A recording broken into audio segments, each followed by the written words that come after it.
এই কক্ষে দেখুন সুলতান পরিবারের অনেক দামি অলংকার রয়েছে।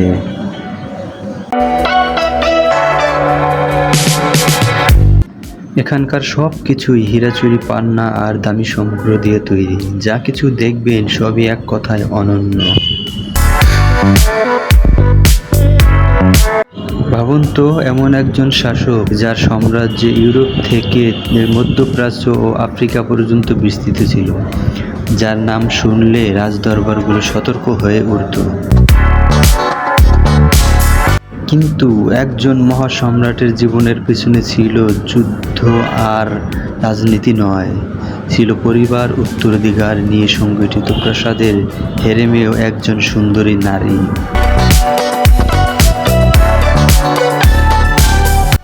সেই নারী ছিল হুররাম সুলতান। আজকের ভিডিওতে আমরা জানাবো সুলতান সুলেমানের জীবনী, তার সাম্রাজ্য, হেরেমের বাস্তবতা ও হুররাম সুলতানের উত্থান, সন্তানদের কাহিনী এবং শেষ পর্যন্ত কিভাবে মহা সুলতানের জীবনী শেষ হয়েছিল।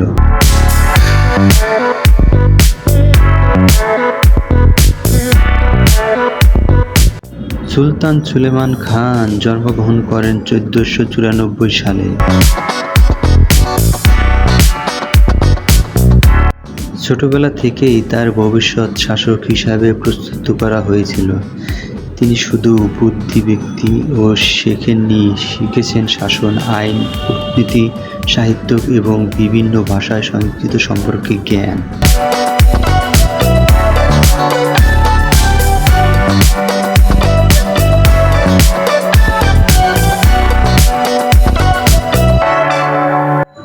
তার পিতা 1520 সালে সেলিম প্রথমে মৃত্যুর পর মাত্র 26 বছর বয়সে অটোমান সাম্রাজ্যের সুলতান হিসাবে সিংহাসনে বসেন সুলতান সুলেমান খান।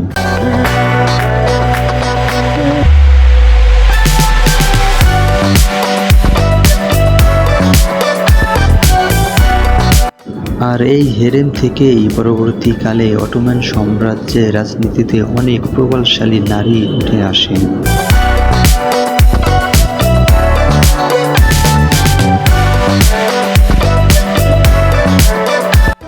সব নারীদের ভিতরে সবচাইতে যে সুন্দরী ও প্রভাবশালী নারী ছিল হুররাম সুলতান।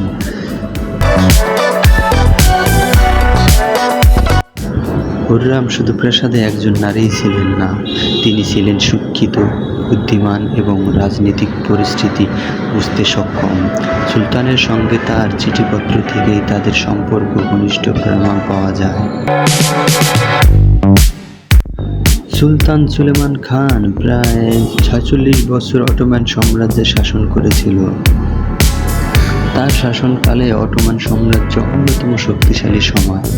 তিনি ছিলেন শাসক, আইন সংস্কার, আর তার জীবনে আরেকটি বড় অধ্যায় ছিল হুররাম সুলতান, একজন নারী যিনি রাজপ্রাসাদে সীমা পেরিয়ে অটোমান রাজনীতিতে শক্তিশালী অবস্থান তৈরি করেছিল।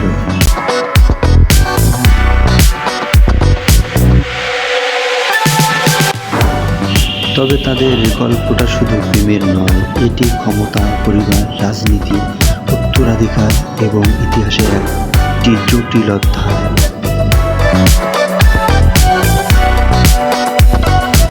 সুলতান সুলেমানের মৃত্যুর পর তার পুত্র সেলিম সিংহাসনে বসেন।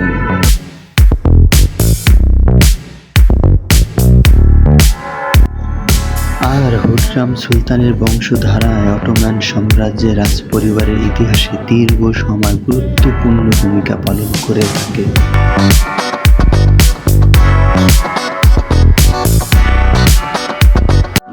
আজও সুলতান সুলেমান এবং হুররাম সুলতানের গল্প মানুষের কাছে এত আকর্ষণীয়, কারণ এটি শুধু একজন সম্রাটের গল্প নয়, এটি একটি বিশাল সাম্রাজ্যের উত্থান, রাজপরিবারের সংঘর্ষ এবং ইতিহাসের শক্তিশালী যুবকের গল্প।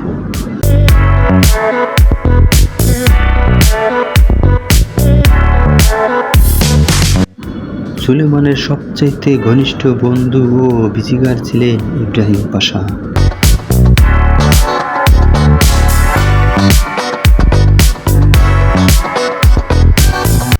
কিন্তু রাজদরবারের ক্ষমতা কখনো স্থায়ীভাবে থাকে না।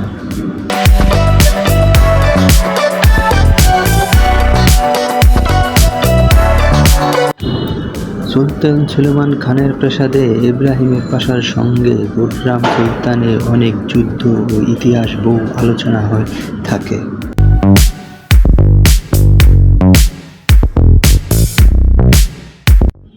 অটোমান সাম্রাজ্যে ইব্রাহিম পাশার অনেক অতুলনীয় দক্ষতা ও যুদ্ধের বিজয়ী গল্প আছে। ইতিহাসের এক অন্যতম কাহিনী হয়ে দাঁড়িয়ে আছে ইব্রাহিম পাশা। কোনো এক ঘটনাক্রমে 1536 সালে ইব্রাহিম পাশাকে মৃত্যুদণ্ড দেওয়া হয়। সুলতান সুলেমান খান তার বন্ধুত্ব হাত বাড়িয়েছিল এমনভাবে যেখানে পাশা ছিল অতুলনীয়। তবুও ঘটনাক্রমে এমন পরিস্থিতি দাঁড়ায়, ক্ষমতা কখনো তার চিরস্থায়ী থাকে না। ক্ষমতা মানুষকে এরকম পর্যায়ে নিয়ে যায় কোনো এক সময় তার সীমা লঙ্ঘন করে দেয়। তারপর থেকে সুলতান সুলেমান খান তাকে মৃত্যুদণ্ড দেওয়ার নির্দেশ দিয়েছিলেন। সুলতান সুলেমান খানের জীবনে সবচাইতে বেদনাদায়ক ঘটনার মধ্যে একটি তার পুত্র শাহজাদা মুস্তফার মৃত্যু। তিনি ছিলেন অত্যন্ত জনপ্রিয় এবং সেনাবাহিনীদের একটি অংশের কাছে অধিক প্রিয়। শাহজাদা মুস্তফা ছিলেন সুলতান সুলেমান খানের প্রথম স্ত্রী মাহিতেবরান সুলতানের সন্তান।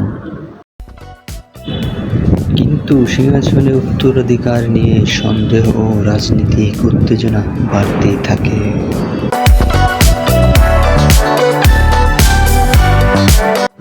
1553 সালে সুলতান সুলেমান খানের আদেশে মুস্তফাকে মৃত্যুদণ্ড দেওয়া হয়। এই ঘটনায় অটোমান সাম্রাজ্যের ইতিহাসে সবচাইতে বিতর্ক অধ্যায়গুলো একটি। সুলতান সুলেমানের সোনায় মোড়ানো সেই বৃহত্তম সিংহাসন এটি। দুনিয়ার তৃতীয় বৃহত্তম হীরা দিয়ে তৈরি এই খঞ্জর, আর চতুর্থ বৃহত্তম হীরা দিয়ে তৈরি এই আংটিটি।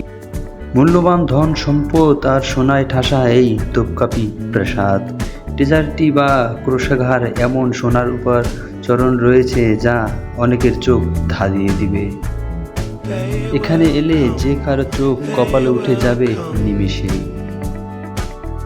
অটোমানদের এই বিপুল সম্পত্তি কোনোটি তাদের নিজেদের অর্জিত, আর কোনোটি পেয়েছেন উপহার স্বরূপ। অটোমান সুলতান কতটা সম্পদশালী ছিলেন তা বুঝতে হলে ঢুকতে হবে তোপকাপি প্রাসাদের কোষাগারে।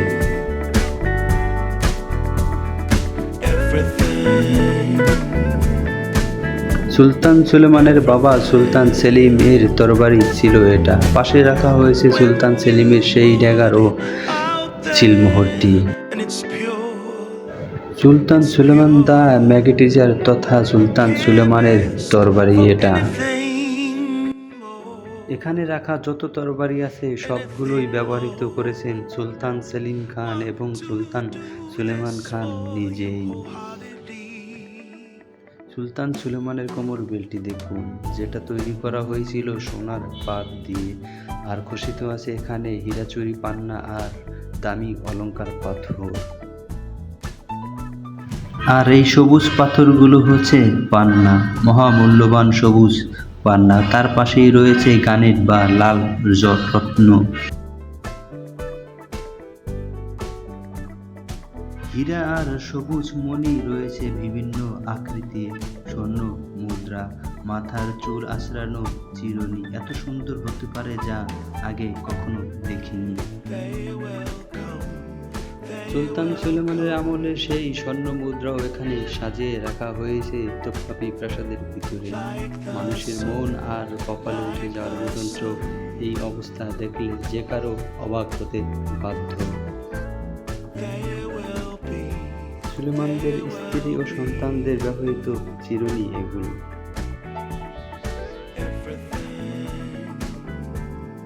পাশে সাজিয়ে রাখা হয়েছে অনেক সুন্দর ব্যবহৃত তাদের যত জিনিসপত্র আছে সেগুলো।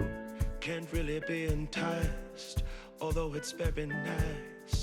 In my space I feel most comfortable. Choose what you like, choose your people, choose your time, choose to be vibrant, choose to feel yourself, choose to transcend. choose to be your own friend.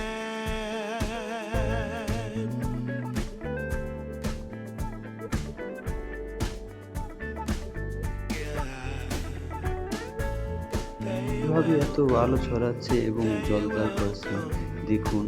৮৬ ক্যারেটের এই হীরার ওজন ১৭.২ গ্রাম। মূলত হীরাটির পাশে ৪৯টি ছোট ছোট হীরার টুকরা সঞ্চিত রয়েছে এখানে। সম্রাট নেপোলিয়নের মায়ের কাছ থেকে বিভিন্ন সময়ে বিভিন্ন হাত ঘুরে অটোম্যান সাম্রাজ্যে চলে এসেছে এই ১৭ দশকের মাঝামাঝি সময়ে। এক পেরিয়ান থেকে আরেক পেরিয়ান ঘুরতে ঘুরতে চলে এসেছে তোপকাপি প্রাসাদে, যেখান থেকে আর এটি কোথাও যায়নি। আমরা ঘুরতে ঘুরতে এমন এক জায়গায় চলে এসেছি যেটা দেখে মানুষের চোখ কপালে উঠে যাওয়ার মতোই সৌন্দর্য এখানে, যেখানে সুলতান সুলেমান খান এখানে বসেই উপভোগ করত এই দুনিয়ার সৃষ্টির সৌন্দর্য।